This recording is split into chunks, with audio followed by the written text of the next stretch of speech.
ยุทธ์แต่ละบทในบุญนมัสการพระธาตุหลวงจับไปเลยซื้อรถที่ไหนเนาะนาสามนาตะบันหู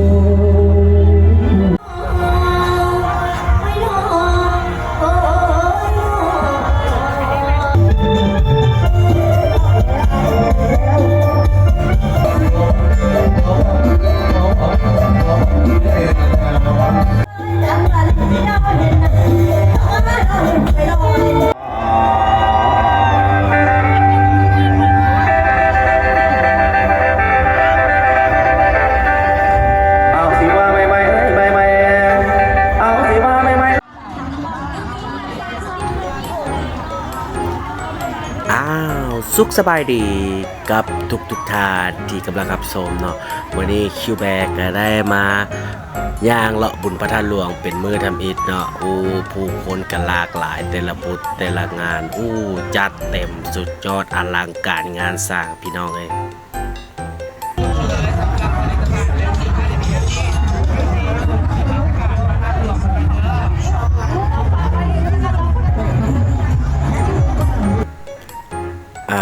นั่นก็แมนแคนเนาะซึ่งว่าเป็นประตูโค้งทางเข้าไปหาทางพระธาตุหลวงทางในเนาะก็เป็นแคน2อันงามๆเป็นสัญลักษณ์ของคู่บ้านคู่เมืองเฮาซึ่งว่าเฮาก็ได้เข้ามาทางในแล้วเนาะเฮาก็ได้มาเจอที่ลานกลางนี่ก็มาเจอผู้คนหลายๆมาพ่อหน้าพ่อตากันในบุญพระธาตุหลวงนี่เนาะส่วนเขาจะมาเห็นอย่างแน่จะมาเจอแน่พวกเขามาติดตามนำกันเลยอันที่เห็นแจ้งสว่างเนาะเพิ่นเอิ้นว่าเวทีกลางเนาะเป็นเวทีใหญ่หรือเวทีกลางไว้ประกวดนางงามในมือต่อไปเนาะส่วนต่อไปนี่เขาจะมาเข้าที่บูธสินค้าโอท็อปเนาะสินค้าลาวผลิตภัณฑ์ลาวที่เห็นกระติบข้าวใหญ่ๆ2หน่วยเนาะก็จะเป็นแลนด์มาร์คเนาะมาเฮามาเข้าทางในแล้วเฮาก็มาเบิ่งว่าสินค้าจะมีอย่างแน่สินค้าก็มีหลากหลายเนาะเพราะว่าจะเป็นเครื่องแกะสลักเครื่องทักทอผ้าไหมสิ้นไหมหลากหลายเบิ่งจนตาลายพี่น้องมาเลือกซื้อเลือกหาฝีมือคนลาวนี่บ่น้อยหน้าเลยพี่น้องมีแต่เครื่องงามๆมีแต่เครื่องมีคุณภาพเนาะมาจับมาต้องมาซอกมาซื้อเอาได้เลยพี่น้องหลากหลายภาพใหม่บอดี้จะเป็นการขึ้นซื้อของบ้านเมืองเฮานี่ว่ามาละดีใจกับประเทศลาวเฮาเด้ส่วนซุ้มนี้เนาะก็เป็นซุ้มทวทเนาะกระทรวงแถลงข่าวและทำและท่องเที่ยวมาบัดนี้เฮามาเบิ่งในซุ้มนี้เนาะเป็นซุ้มวางแสดงรูปภาพเนาะที่ว่าบุญนมัสการพระธาตุหลวงแต่ละปีที่ว่าเพิ่นได้จัดมาที่ผ่านๆมาเนาะเพิ่นก็ได้มาเฮ็ดเป็นรูปภาพวางแสดงในซุ้มนี้ก็จะมีการพิธีใส่บาตรฮิตกองประเพณีเนาะอันนี้ก็จะเป็นบักเบ่งเนาะบักเบ่งใหญ่เนาะรูปภาพวางแสดงแต่ละอย่างก็มีอันนี้เป็นรูปภาพตีขี้เนาะนี่มีลายรูปลายให้เบิ่งให้ชมเนาะต่อไปเนาะเฮาก็จะมาเข้าที่พระธาตุหลวงเนาะสวยสดงดงามเหลืองอารามงามตาพี่น้องทางซุ้มนี้เนาะก็จะมีผู้คนเนาะหลากหลายเนาะเพื่อจะประดับประดาสีสันเนาะ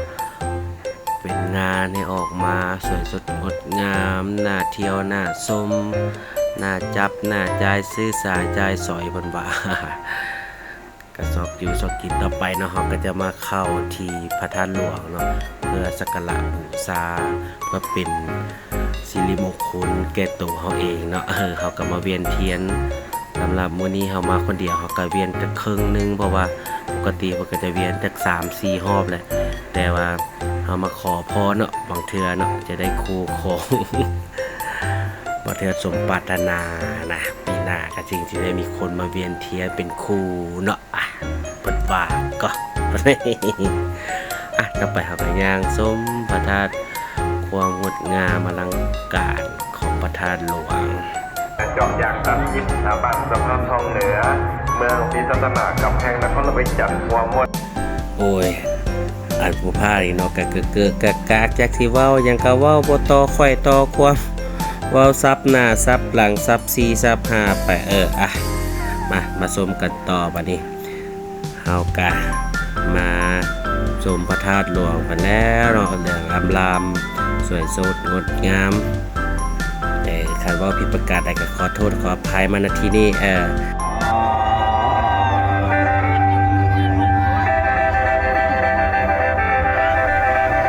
ย่างไปย่างมาก็มาเจอกับเวทีละครลำเนาะซึ่งว่าทางกองละครแห่งชาติเนาะเพิ่นได้เอาละครลำเนาะมาแสดงที่งานนมัสการพระธาตุหลวงเนาะซึ่งจะมีทุกๆมื้อเนาะสามารถไปรับชมรับฟังกันมวนมันและก็ประทับใจหลายคักหลายกับละครแห่งนี้เนาะมีสีสันมีทุกการแสดงทางผู้ชมผู้ฟังเนาะพากันมวนซืนโฮเซลพากันฟ้อนเยิบบ่ได้พากัน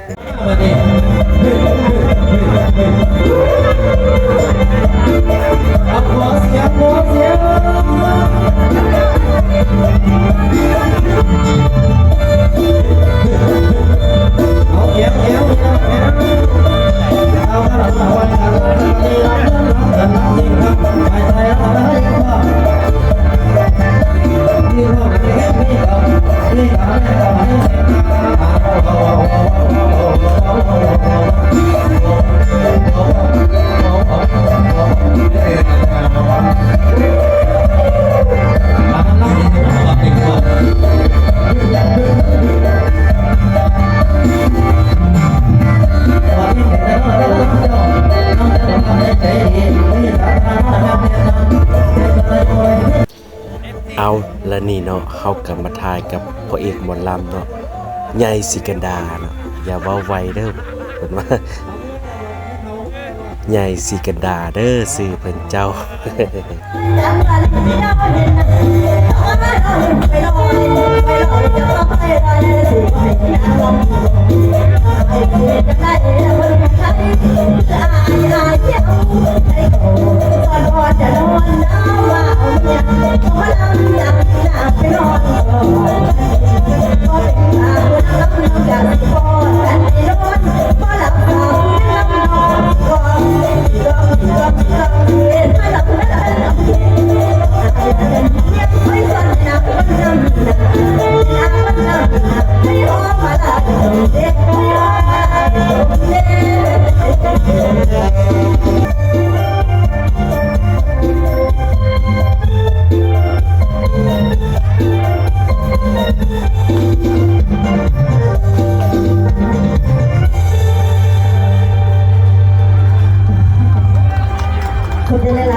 เสียงตบมือให้มาเสียงตบมือคือกำลังใจเนาะไอ้น้องเอาได้มาสิขึ้นนาสามเมื่อตะบันหูน้องอาศัยน้ำหัวเพลิน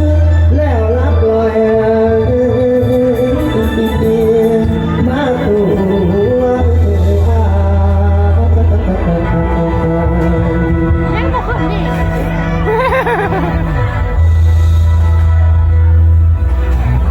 ประกาศนักเรียนเสื้อหนาเวทีเลยได้แก่เลยอายุ95 ปีลงมาแล้ว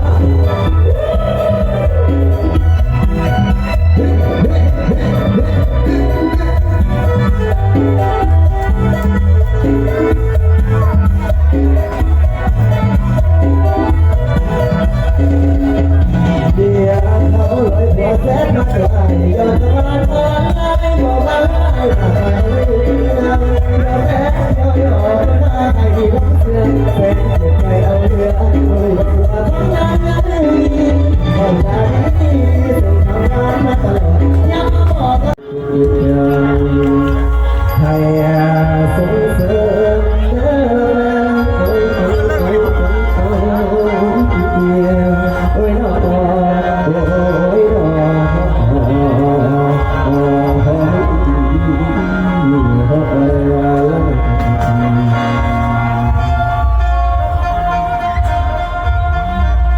เหลือวันนี้ฟังก่อนญาติน้องพี่น้องทั่วท้องถิ่นน้องดินแดนเดียว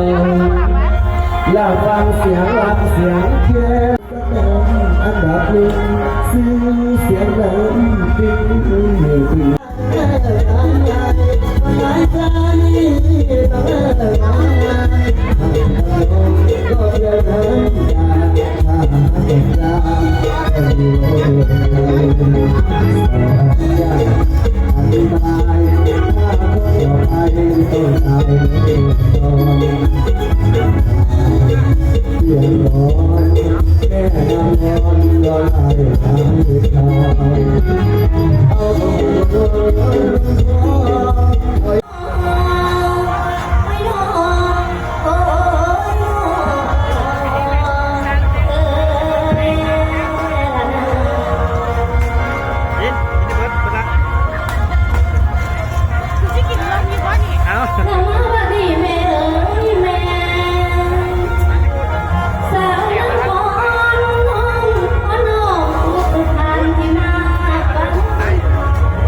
อ่ะถือว่าใครอยากรับอัธรสเต็มทีเนาะก็เชิญไปรับชมรับฟังได้เลยเนาะที่บุญนมัสการพระธาตุหลวงเนาะเพิ่นจะมีในทุกๆมื้อเนาะครบรถเต็มทีอัดแน่นขอเชิญ